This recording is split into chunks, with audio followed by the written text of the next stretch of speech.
August 14th, 1971, 24 young men begin a study at Stanford University, a voluntary experiment. By the time it was over, people were psychologically unraveling. Boundaries between authority and obedience were collapsing, and the experiment had become a nightmare. This is the anniversary of the Stanford prison experiment. Okay. Oh, couldn't wait, huh? This is Convos With Ma. My name is Aaron Adadero. I'm half of this crew. The other half over there, Brittany Mae Allison. You can say hi, Ma. Hi. You can't help yourself, though. You like that microphone in your hand, huh? Yeah. And we were going to discuss August 14th, the anniversary of the beginning of this experiment. And we will do that right after this intro.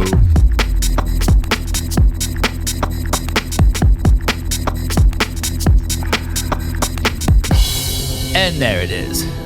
Good job, Ma. I didn't say a word. You did, too. For all of those listening, I was like, I'm going to do a weird little intro, and I will bring you in when I'm ready. And you're just like, hi. Oh, it's all good, Ma. How you doing? I'm good. It is the 14th. It is the 14th. And it's a nice, not as hot day today, yeah? It's only supposed to be 100 today. You like talking about the weather, huh? This is part of your age bracket, though. I can breathe a little bit. You walk around going like, hey, let's talk about the weather. It's hot. Oh, let's talk about the government now. Anyway, it is the Stanford prison experiment. Do you know anything about this? I do not. All right. Well, this is an interesting study in humanity and the roles that it's given and how people react to it. You ever been anywhere and you meet like the manager of some dumb little store, and this guy's all power mad. He's all like, listen here, I'm the manager, and everything I say goes. You're just like, oh my God, this guy, it's a Walmart, right? And you're like, why is this guy so power mad? It's because of the role he's playing. People like being in charge. They're little king of their little castle, right? I guess. It's just the way it is. You ever been anywhere where you had a power mad boss that was just a dick? Oh, yeah. Yeah, and it's like, would any kind of behavior outside of this workplace would be unacceptable, but because we're within the confines of this job, you are Mussolini suddenly, right? That's true. Right, so that is the situation that we find ourselves in today. So let's get into it, Ma. Let me get my buttons and bows ready? Okay. And number one, the prison was a real basement corridor. This is the actual Stanford University. In 1971, a psychologist, Philip Zimbardo, turned the basement of Stanford University's psychology building into a mock prison to study how ordinary people behaved when given power or stripped of it. Is this interesting? Where did they get the prisoners? We'll talk about it. A corridor was boarded off at the ends. We'll get there in a second. The laboratory rooms became cells with barred doors and cell numbers, and it looked all completely real from day one. Okay. Where did they get the prisoners? But they also not just got prisoners, but they got the prison guards. So these were students. They are students, yes. Yeah. So, but they're both. They're representing both sides. I get it. Yeah?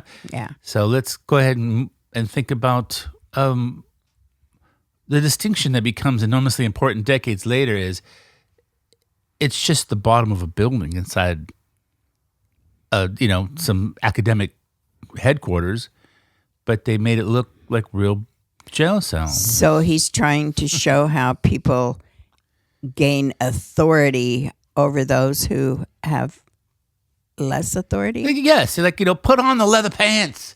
You know what? Okay. Put the ball in your mouth. I'm in charge now. You know what I mean? Right. I got it. Hand me my whip. Yeah. All right, so number two, let's move on with it. So they did recruitment ads, and they selected people. They placed a newspaper advertisement offering male college students $15 a day. This is 1971, so I don't know what that means today, but probably like $100 a day. It's not bad, right? To participate in a study of quote-unquote prison life. More than 70 people responded. How would they know prison life unless they've been there? Well, that was the name of the experiment. Oh, okay. They don't know shit. These are just kids. Like I got to. No, I meant the person that's advertising. The teacher, psychologist, The psychologist. What a weird question to ask. How do I know? Well, I just wondered. how he could choose people when he really doesn't know It's like, anything you about see it this himself. tattoo on my face? That's right. I did a hard time, This bitch. teardrop hanging I there. may be teaching like advanced trigonometry, but I'm a hardcore master of disaster. Okay. I don't know, Ma. What color is the car? So anyway, the researchers screened the applicants with psychological tests and interviews, deliberately selecting people judged to be physically and psychologically healthy. Okay. Nothing abnormal about these people at all. All right. So the whole point is now, here's the premise I'm supposing from Zimbardo is, what if we took totally sane, physically okay people and created these different jobs for them, or different places within a tiny little society, if they would morph into prisoners and morph into prison guards. Did they have a timeline? They did, Mom. It was 2 weeks, Okay. but they did not make it 2 weeks. Oh, really? They did not. Must have been some really hardcore creeps there then. The selection process matters because the participants weren't chosen because researchers thought they were unusually aggressive or disturbed. They were, by design, supposed to be ordinary, psychologically healthy young men who had 2 weeks to donate to this particular experiment. Okay. Yeah, it seems fine now, isn't it? Yeah. I mean, this is a famous study. So far, so good. So far, so good. Let's move on. Number 3, they had their identities stripped away completely. So you walk in, you're, Billy Bumsicle, Okay. and now you're just person number 258, right? All right. The transformation began before the prisoners even entered the mock prison. Listen to this. Ready? I'm ready. Actual Palo Alto police officers broke into people's houses, knocking down their doors and arresting the people that had become part of this experiment. They broke in. They said, you're under arrest for whatever reason. They locked, and people were like freaked out by it. They were arrested and taken to this place because they signed in all So the the waivers. students that signed up for this actually got arrested by real In the police middle officers? of the night, real police officers. In the middle of the night. Okay. That's right. They were handcuffed, searched, read their rights, taken to the police station, fingerprinted, and before being transported into the standard prison, they were given a number. Okay. All right, so no longer, what was the name I used? Billy Bumsicle? Were they not aware this was going to happen? They weren't aware they were going to be arrested at their apartments or wherever they were. Okay. They were not, but they did sign the waiver, so there they were. I'm sure they're kind of like, oh, wow, this is kind of crazy, but I did pay for this. I did sign Yeah, up for it. Maybe. Okay. The goal was to strip away individuality and create a sense that they were no longer autonomous people, but prisoners. So there they are. They're now in the bottom of some psychological hell. Not really yet, but they are getting ready to be just tortured in a sense. So this professor, was he a Gestapo? He did get lost in it a little bit, but we'll get to that a little bit later. Okay. So there we are. We have students at Stanford, smart people in general, wouldn't you agree? All healthy and psychologically fine. Sounds like it. They signed up for, some study to make a little extra dose. They can buy some beer and pizza, right? True. And suddenly they've been arrested by actual police people and are now in a prison. So were these actual police people part of the program? They were part of the program, but they were actual officers. Okay. Interesting. Are you interested so far? Yeah, so far. You look abhorred a little bit. Like, how is this possible? Yeah, I'm But wondering. A lot of other people thought the same way. Did I just lisp a lot? A lot of other people, they thought the same way, Mom. It sounds like the Gestapo guy. Number 4, the first rebellion and the crackdown. The experiment didn't begin with immediate sadism because it did begin at some point. On the second day, the prisoners rebelled. They ripped off their numbers and stocking caps, barricaded themselves into their cells, and refused to cooperate. Why, though, if they knew this was something they signed up for? Well, maybe they thought this is a little over the top. Well, I would think if I got arrested by an original cop, that maybe it was a little over I know the you've top. never been to a jail, Mom, but it's a I place. have been to the jail. I worked at adult Yeah, probation. but you've never been in it. Well, no, not inside it. No. I'm telling you, time moves differently. It just does. Suddenly, what is a second is an hour. It just feels like an ocean. Because your freedom is gone. It's just sitting there. You're just like, Yeah. haven't you seen those experiments where like Mr. Beast did that one you liked, where he goes, I'm going to do a week in this white room. Yes. And he was estimating his time was over. It's like, it's got to be a week right now. It's like day 3. Yeah. Time just moves differently. Okay. Also, Vsauce, for old school YouTubers, he did one too and he kind of freaked out as well. So anyway, they're in there and they rebel. They're also students. They're like, fuck these guys, right? Yeah, $15 is not enough pay. I don't know if Stanford has people that talk like that. They're like, listen here, Charleston, I think this is unfair. We should break out now. I don't think so. The guards, who are also part of the experiment, also $15 a day, also students. True. True, it is true. I'm telling you that. They respond. Sorry, something flew in my throat. I'll cut that out. I hope so. They respond aggressively. They called in reinforcements, used a fire extinguisher to force the prisoners away from their cell doors, stripped some prisoners, removed their beds, and placed perceived ringleaders in solitary confinement. So now these people that were rebelling because they're like, hey, fuck this experiment, I don't want to do this anymore. Now the prisoners are now dealing with other students who are going like, well, fuck you back. So now they have become real prisoners. They become real prisoners, and the people that are in charge, other students, Have become the Gestapo. have become quite aggressive with them, yes. The guards also created a privilege cell where prisoners who cooperated could receive better treatment. And where was the professor during all this time? Well, he's watching.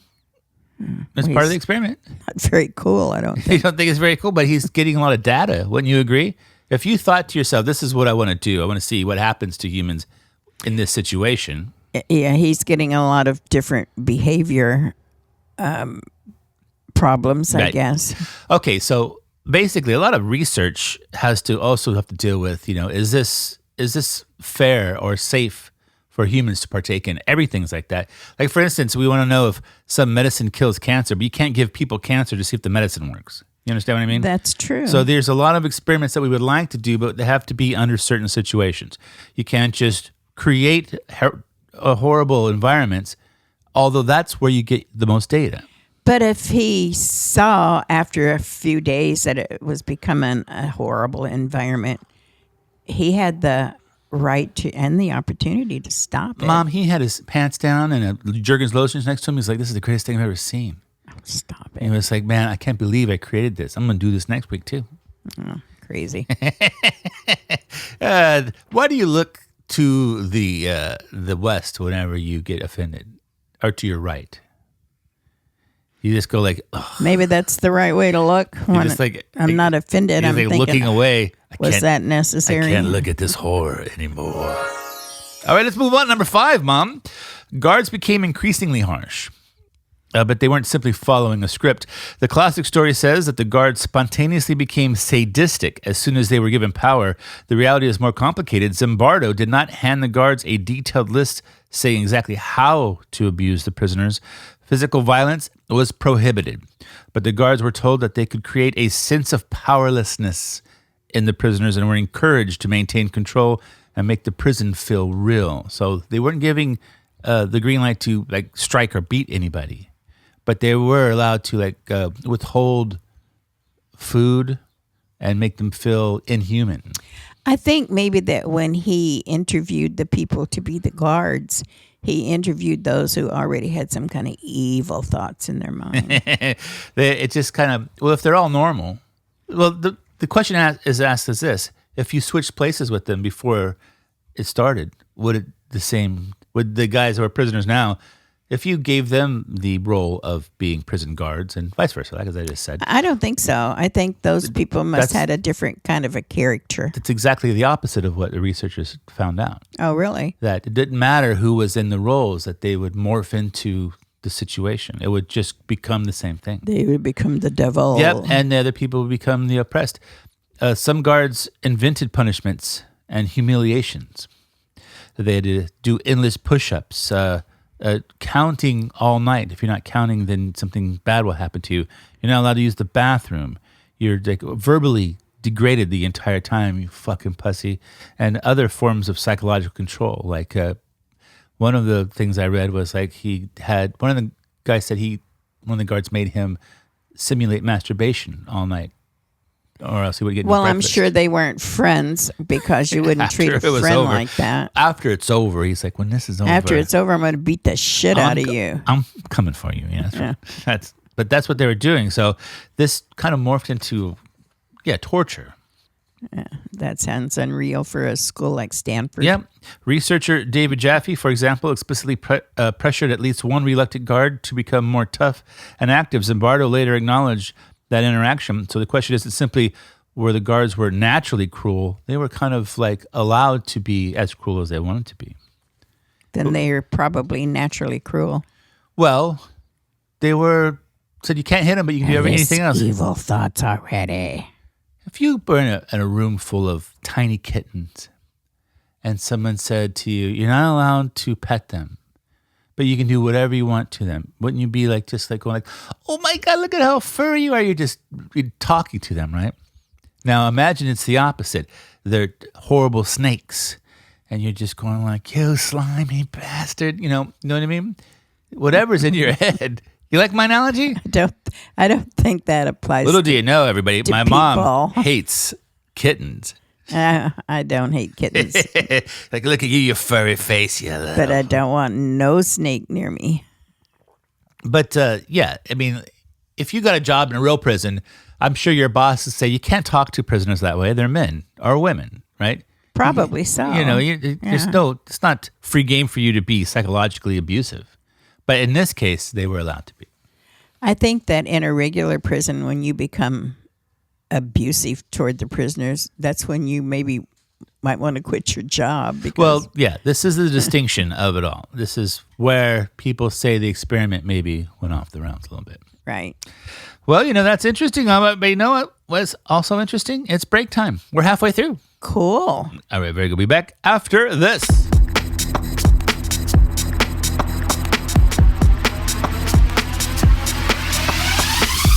Convos with Ma is available on Substack, convoswithma.com. You can listen to us on every platform that has a podcast server like Spotify, Apple iTunes, or Amazon, including like another 20 places. I don't even know where these people are listening to. Maybe they're different podcast companies, but there's a lot of them. Podbean and a bunch that I've never even heard of. But now we are available on all of them. Good. Also on YouTube, you can, if you're a YouTuber, we don't do a video, but we do have the podcast itself. I read where about 30% of all podcast listeners listen to podcasts on YouTube. Well, that's where we listen to them. Well, you do, yeah. But there's no video content. It's a thumbnail and the audio itself. So keep that in mind. Right. But I'm happy to have you there. Come by and listen there. Okay.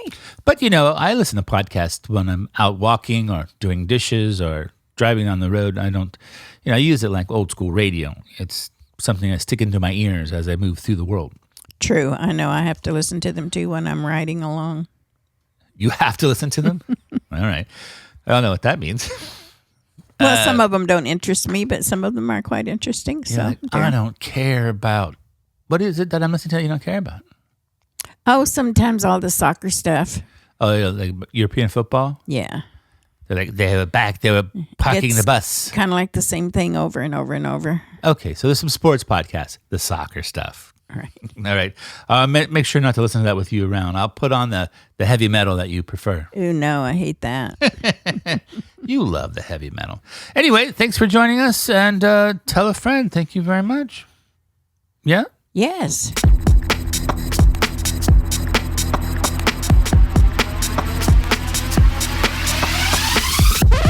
All right, back into the show, Mom. Number 6. One prisoner had an emotional collapse in less than 36 hours. And did they attend to him? Well, we'll talk about it right now. Prisoner 8612 began showing severe psychological distress in less than 2 days. He screamed, he cried, he became enraged, and appeared increasingly disorganized. Eventually, he was released. But at the time, the prison guards thought he was faking it to get out. Well, why didn't the professor intervene there and do something? You can't intervene if you're doing the experiment. You're watching the data. If you're the person doing the experiment, sure you can. Not if you want actual data. You're like, this is great. I'm going to. We got one kid going crazy and the other one being a devil. Oh, okay. Well, that's the experiment. Okay. Okay, well, okay. After 2 days. After 36 wasn't hours. a very strong not even 2 person, days. was it? Yeah, he was losing his mind. He saw I read somewhere later, he said he faked it. He really did fake it because he had a test a couple of days. Yeah, so he didn't want people to know the real truth. So Maybe, I think he just said that because he had a bunch of people witness him having so an absolute... turned out to be a little twerp.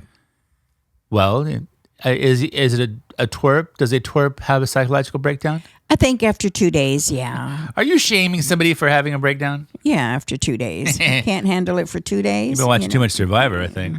Right, you should be able to handle it for at least the first 5 days. I just started pissing on your leg today. I'll be pissing on it all week. Better get used to it. No, that's not true. Well, I don't know what you're crying for. I mean...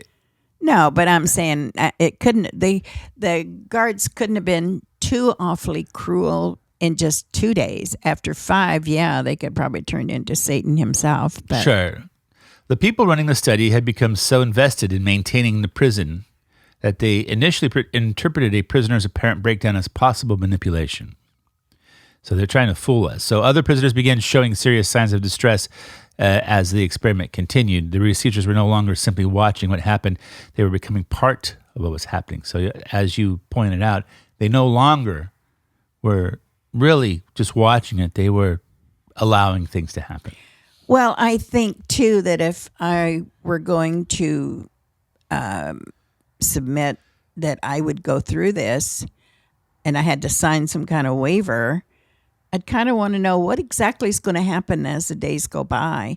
And I think they would have to tell you things are probably going to get worse for you because you're locked in a cell. Sure.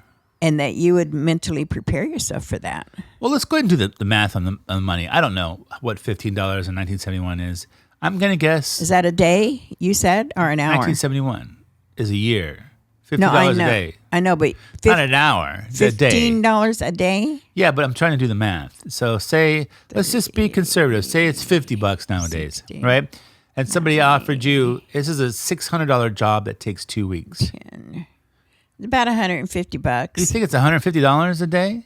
No, for the entire time. If it's $15 a day. I know that what I'm doing. I'm trying to do what $15 is worth today. Oh, today I have no clue. That's what I'm saying. I mean, if someone came to you and said $15 today, I know how to do 15 times 14 is one hamburger. Right? Yeah, that's right.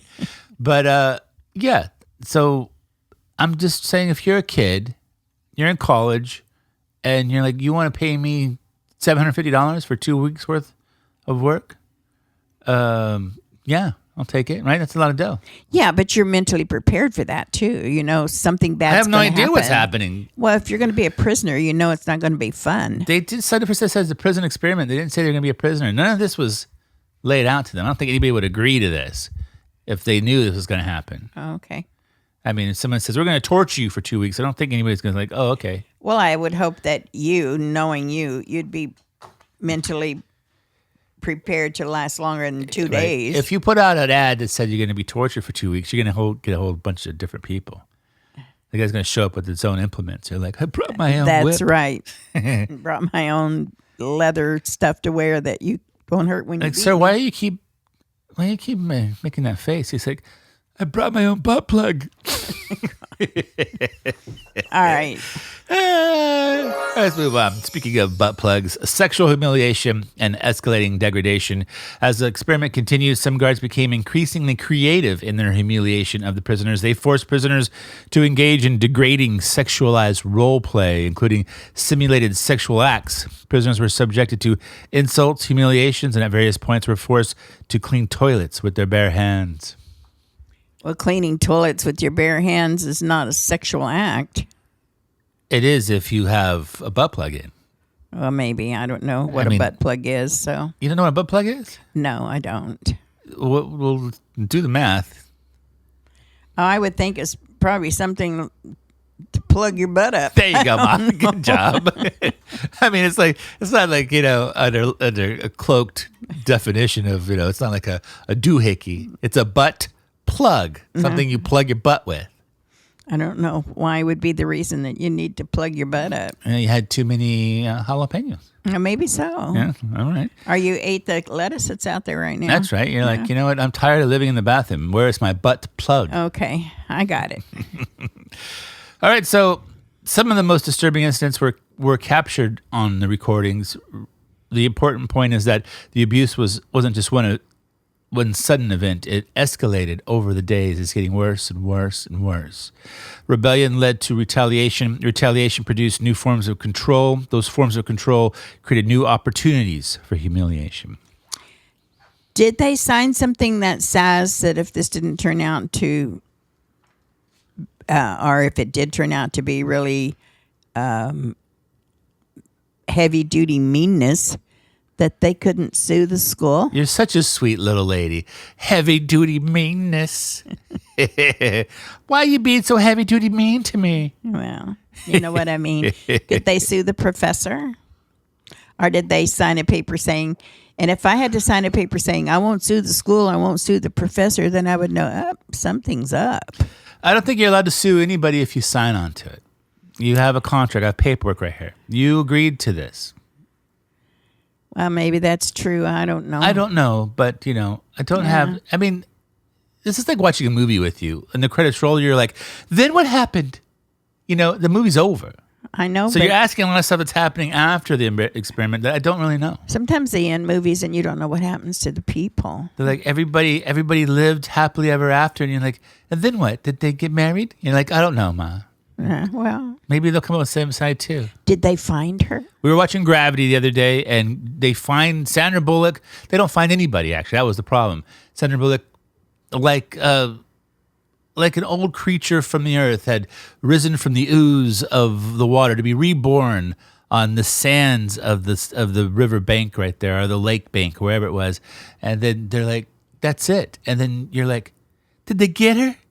Did they come find her? Did they find her? Did she just standing there forever? Did she die out there? You missed it, though. Yeah. She was reborn, Ma. Okay. So I don't know if they sued, but I guess if you're going to Stanford, you probably have a lot of lawyers, friends that are in the family. Wouldn't you agree? I would think so. All right, let's move on. So Zimbardo, this is the guy who... Is that the evil professor? He's the professor, yes. Okay. Okay, we don't like this guy at all. Perhaps the most revealing transformation wasn't happening to a guard or prisoner, it was happening to Professor Philip Zimbardo. Zimbardo increasingly thought and behaved like the superintendent of an actual prison. He became focused on maintaining order, preventing escapes, and keeping the simulation running. So he was just like, you got to make sure we got 2 weeks to do. It's like, got to make sure he was just happy that it was happening. So he became a Hitler. He became, he wasn't killing anybody, Ma. Oh, well, sounds like he might have been mentally killing them. He became the guy from Shawshank Redemption. How's that? Yeah. He was the prison guard there. Not the prison guard, the prison superintendent. Yeah. Remember that guy? I do remember that guy. Okay, so he was that guy.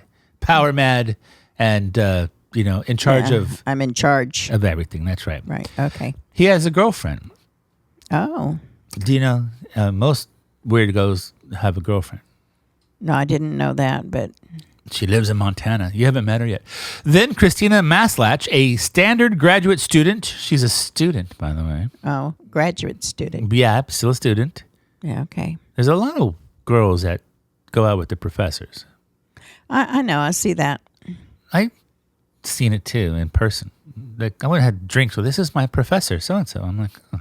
In fact, in a lot of the murder shows, they're out with their girlfriend and the wife comes and kills them. It's not illegal. Okay. These are grown-ass people. But anyway, she shows up and she visits the prison or the experiment. Okay.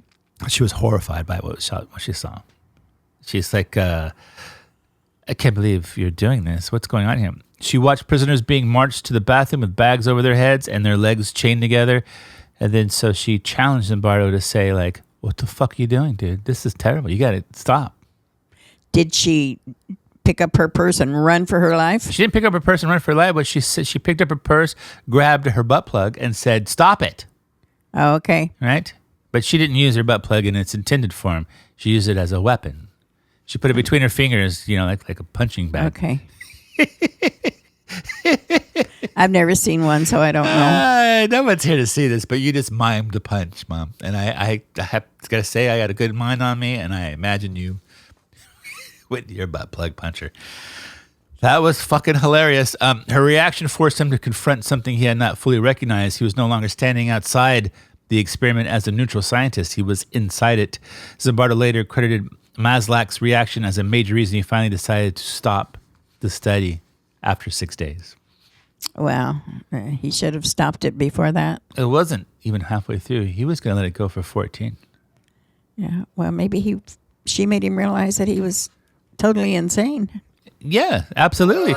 So, number 9, the experiment ended only after 6 days. It had been designed to last for 2 weeks. By then, several prisoners had been released or removed because of severe distress. One replacement prisoner. Wow.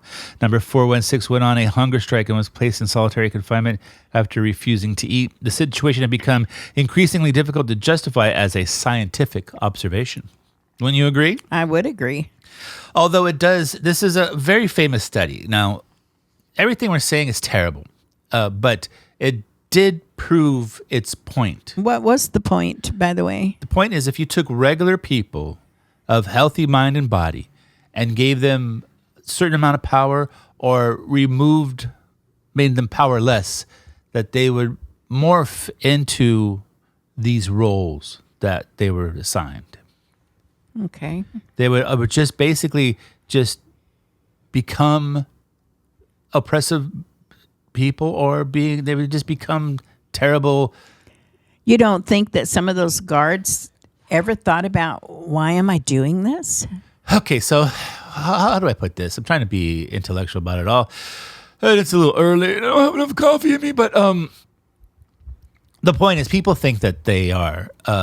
Most humans think that they are a snowflake, if you will. And I don't mean that in a political way. I mean that in that, like, there's nobody like me. I am one and only. Nobody will ever be like me. No one was like me before. But in this experiment, it shows that you are who we make you. You become what your situation dictates. You're no longer an individual at all. You don't even have a name. You're a number. Well, that's true, because even when you're put in a job where you're in a supervisory position, you're not the same person during that job that you are outside of that job. Yeah, you have a role. You're playing a role. And trust me, you're not a snowflake in that way. And again, not a political one. I mean like an individual of complete. I understand what you're saying. So you're not a wimp. No, that's not what I'm saying at all. I'm saying you're not an individual. Okay. You know, there's only one Bertie Mae Allison. You're like, yeah, that's right. But there's actually a million of them out there. Probably so. I know people don't like hearing that, but there's just a bunch of it. I think that you're more strict when you have responsibilities over other people than you are that if you met that person outside of the workplace, you're a totally different person.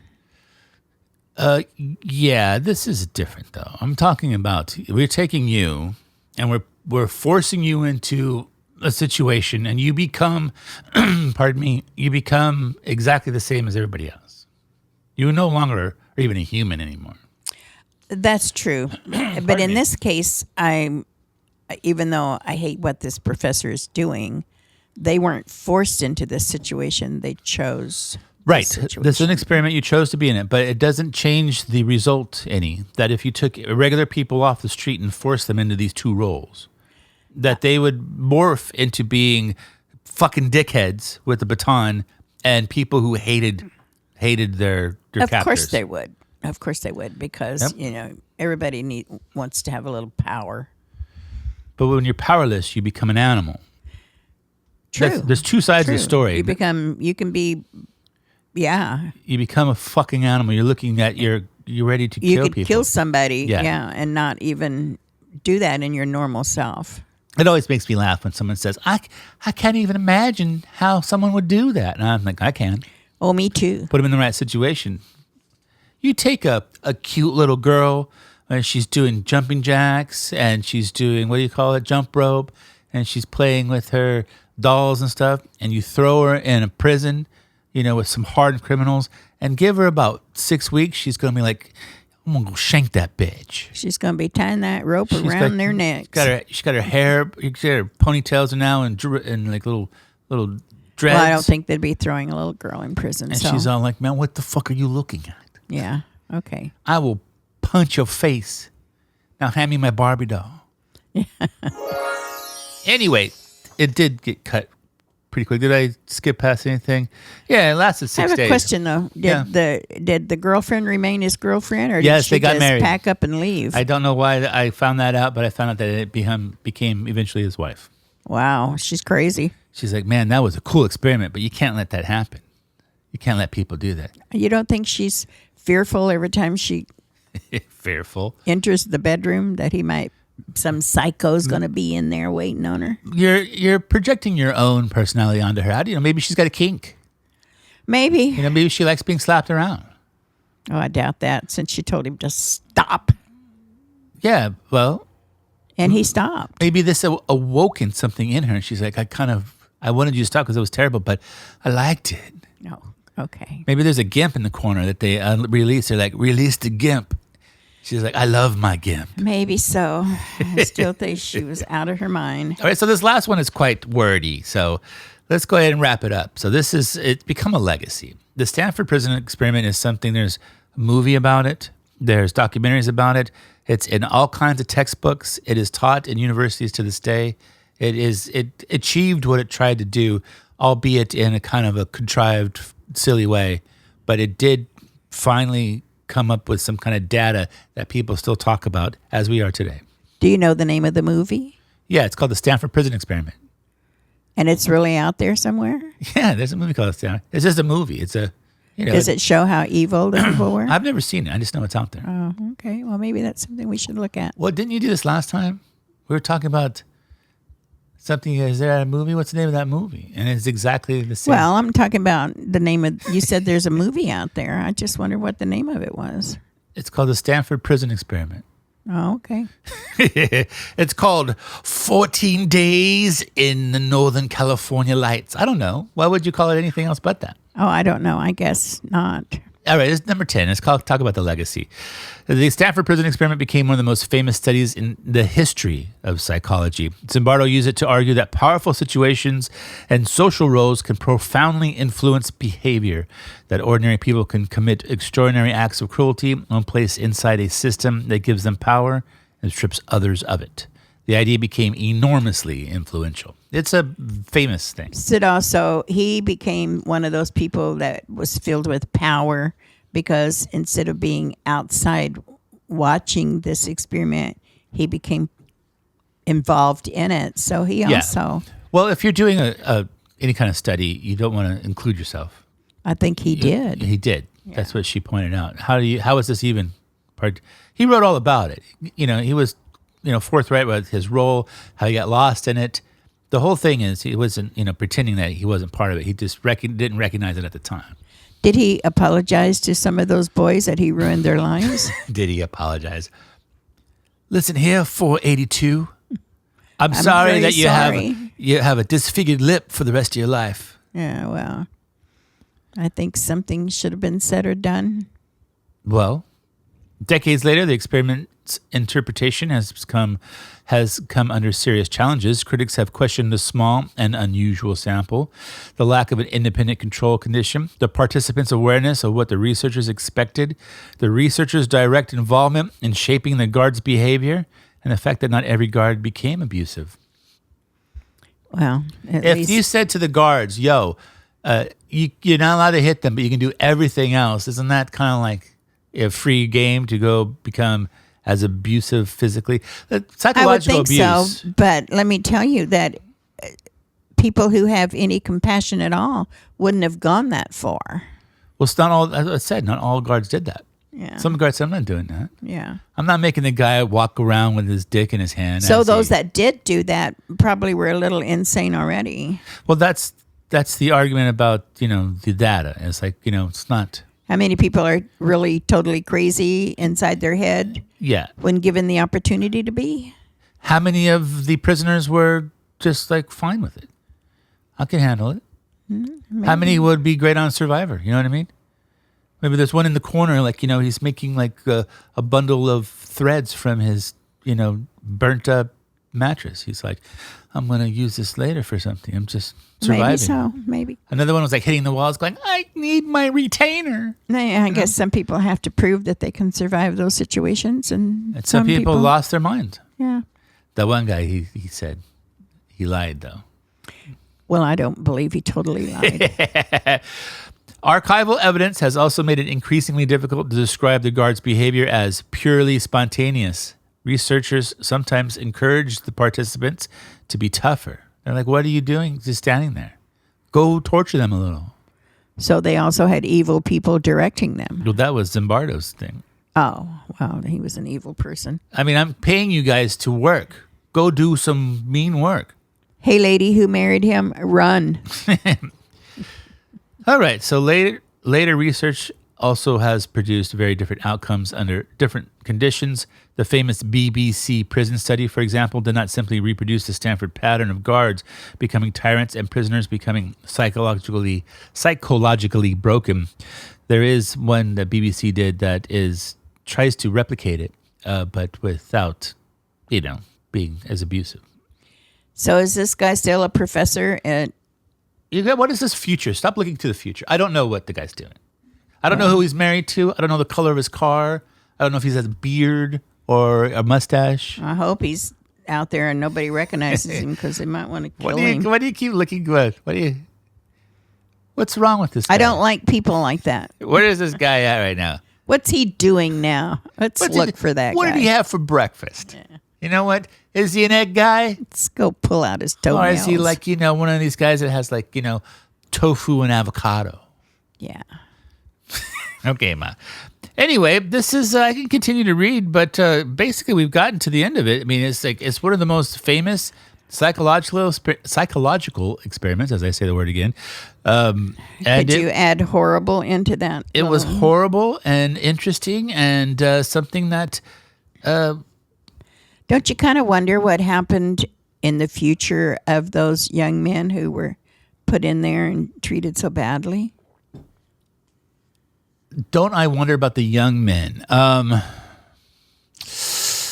don't know. People react to trauma differently. Some people let it permeate their lives for the rest of their lives and they become kind of pieces of shit or they're broken forever. Other people just forget about their trauma. They're like, I don't even remember it. They literally don't remember. Their mind goes, many of them might this is an still idea. Be alive. How many of them said that was pretty fun? I enjoyed every second of that. And now they have a new love of, I don't know, maybe some sexual awakening. Maybe they liked being tormented sexually. They're like, maybe I'm a pervert. All kinds of different ways we can talk about it if you want to get real about all of it. Maybe change their identity so that they didn't always feel degraded when they walked around. Maybe one of them has a tattoo that says 4182. He's like, I made it through. Or I made it. Hey, Survivor won. I mean, all the questions are, only we can do is just be creative and never do that again. Well, I'm just saying, you're asking questions that's impossible to answer, but we can pretend. What do you think happened to one of them? We could pretend that they came out all right and that they didn't have suicidal tendencies after that. What does all right mean? They felt so degraded over what they were made to do. Do you know what a femdom is? I don't think so. So it's a feminine dominatrix. So she gets paid to come into a situation or invite someone into her own where it's not a sexual thing, but it can be if you want it to. But it's mostly just being dominated by a woman who is dressed in leather and she's got whips and chains. I've seen those on the movies, right? Yeah. And so people pay for that. That's a woman's job. She's got like 20, clients. They all give her $150 to $200 a thing, and they come see her once a week, and that's her job, right? Yes. When I worked at adult probation, we saw a film on that where people actually like. How do you know this wasn't an awakening for one of these young men? Maybe it was. I don't know what it was. I walked around the entire 6 days with an erection. But I'm not talking about the awakening for that one person. I'm talking about the almost ending of the life of another person. Well, you're asking what happened to all those young men. I'm just giving you an example of what happened to one. But you don't know that for sure. Well, we don't know anything. That's what I'm saying. We're just using our imagination. They don't have a report later on that what happened with those people? Individuals, they weren't even people. They were numbers. Oh, okay. One of them walked out and said, like, what's the point of advanced Psychology? Yeah. Maybe I should just end it all today. Yeah, that's true. I don't know. Well, I hope the professor's happy with his report. Oh, he's happy. He's in every psychological book ever made. Yeah, okay. Zimbardo. Is he happy as a good person or is he happy as an evil professor? You know what? I didn't talk to him, but I'll give him a call later and I'll let you know. All right, you do that. I'd like to know.